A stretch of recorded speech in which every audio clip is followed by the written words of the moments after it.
拜登发布一命令，向阿富汗增兵5000人。这次情况特殊，美军武器或将威胁到自己人安全。网友发现了不得的事实，按照规律，美要完。敬请关注本节目，了解详情。当下，阿富汗形势危急，紧张局势仍然在进一步加剧中。继1周内攻占了14个省会城市后，塔利班再次占领了该国的又一大城市贾拉拉巴德。截止到目前为止，阿富汗政府军控制的主要城市就只剩下了阿富汗首都喀布尔。而这一首都城市接下来的境况也令人堪忧。可以想象到的是，接下来在阿富汗国内将会有一场恶战发生。也正是这一情况令美军开始担心。日前，美国总统拜登就通过白宫网站对外宣布称，其已经授权向阿富汗部署约5000名美军士兵。不过这次这些士兵并不是去同塔利班武装对抗的，而是确保安全撤离美驻阿富汗大使馆人员，同时还包括其他盟国人员。至于美军为何如此着急撤离美国相关人员，原因也很简单，在美军军事介入阿富汗的这20多年来，塔利班武装一直被认为是美国最大的仇敌。基于这样的恩怨，一旦塔利班掌控了阿富汗局势，那么仍然留在阿富汗的美国人员安全将会受到极大威胁。不过这次撤离或许并没有那么容易。我们知道美军曾经斥资10亿美元为阿富汗政府军提供先进的美制武器，但是在塔利班猛烈的攻势下，这些原本在政府军手中的武器变成了塔利班武装攻持掠地的利器。据悉，在塔利班的攻势下，阿富汗政府军显得毫无斗志，他们似乎是准备好放下武器，来等待塔利班的掠夺。负责追踪这些先进武器下落的专家表示，塔利班武装凭借着这种快速的进攻模式，已经获得了军车、悍马、小型武器等战斗物资。这对于塔利班来说可谓是一举两得，既攻占了城市，又可以不花一分一毫收获大量美制武器。因此，这次美制武器很有可能对准的是美国人自己。与此同时，网友发现了一件更加了不得的事情，其表示决定帝国命运的是阿富汗。我们知道，不仅仅是美国，从前英国以及苏联也都对阿富汗军事介入过，而他们的下场无一例外都是仓皇逃跑。网友指出，大英帝国跑了就落寞了，苏联跑了就解体了，如今美国也跑了。尽管最后没有说明美国跑了会怎么样，但是按照这样一个规律下来，美国从阿富汗撤军之后，其未来的命运将极有可能是历史重演。美国要完，下场必定也好不到哪里去。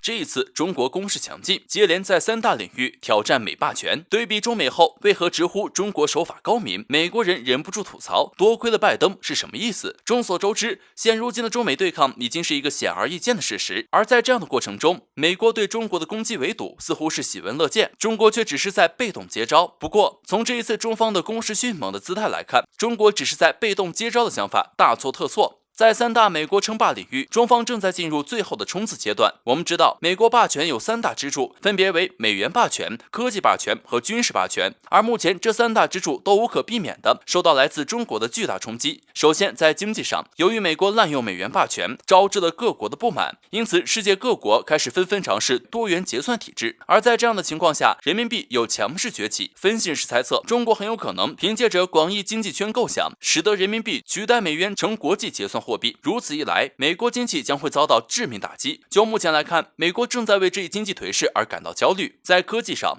日本媒体称，中国科技正在迅猛发展，大有取代美国世界第一科学大国的势头。当然，这并不是一句空话。随后，文章又给出了实际的论据进行佐证。根据一份报告显示，在备受关注的科研论文篇数上，中国首次超美，占据首位。当然，不光是量的增长，更有质的变化。另外，在取得的科学成就上，中国的技术也完全不输美。显然，美国正在科技方面失去领先优势，而在更为重要的军事领域，美国也难掩颓势。最近，中俄举行的一场大规模军事演习活动，在美国国内引起了强烈反响。美国网友表示，一旦俄罗斯同中国步调一致，那么美国的未来将会变得岌岌可危。而这一切多亏了拜登。实际上，现如今中俄在军事上日益密切，这同美国对中俄的高强度遏制围堵分不开。美国想要借围堵中俄来让中俄屈服，并保持美国在战时的绝对优势，但是这一打压非但没有取得预期成效，反而加速了中俄的军事联系。可以说，美国是在一步步将自己逼进死胡同。照这样的情形下去，美军霸权坍塌是早晚的事情。而中国没有采取美国一样歇斯底里的进攻方式，而是运用了一种更为巧妙的方法，然后在猛然间打美国一个措手不及。而这一威力如何，现在已经得到验证了。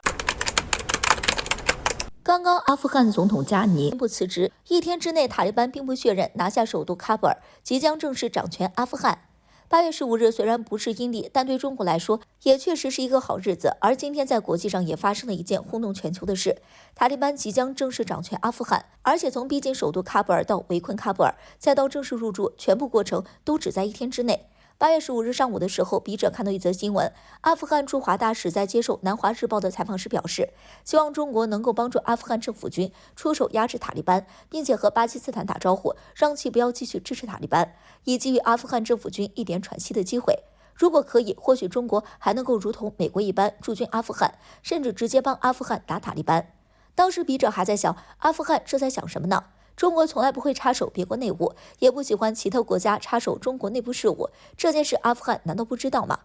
而且当初塔利班访问中国，中国外交部长王毅就已经说过，中国绝对不会插手其他国家内部事务，阿富汗是中国的朋友，中国更不会随意插手了，因为阿富汗的事情更应该让阿富汗人民自己决定。当时塔利班其实已经掌控了阿富汗差不多快整个地区了，就只差阿富汗政府军掌控的最后一个城市，以及第一大城市的首都喀布尔了。不过却也在被塔利班逼紧中，所以当时就有分析人士说了一句话，明眼人都知道塔利班会胜利，塔利班未来也必然不会站在美国那边，阿富汗还想把中国当成3岁小孩来忽悠，还真是自视甚高。值得一提的是，在下午的时候，塔利班其实几乎就已经围住了喀布尔。当时阿富汗内部不少人民纷纷取钱要逃命，结果塔利班直接公开表态会和平交接权力。当时这句话虽然安定了一部分人心，但是也有不少人觉得塔利班这样一来很可能会和阿富汗政府军形成对峙的局面，到时候苦的依然还是阿富汗的民众。结果万万没想到，就在刚刚几十个小时前，阿富汗总统加尼宣布将会在今天8月15日内辞职，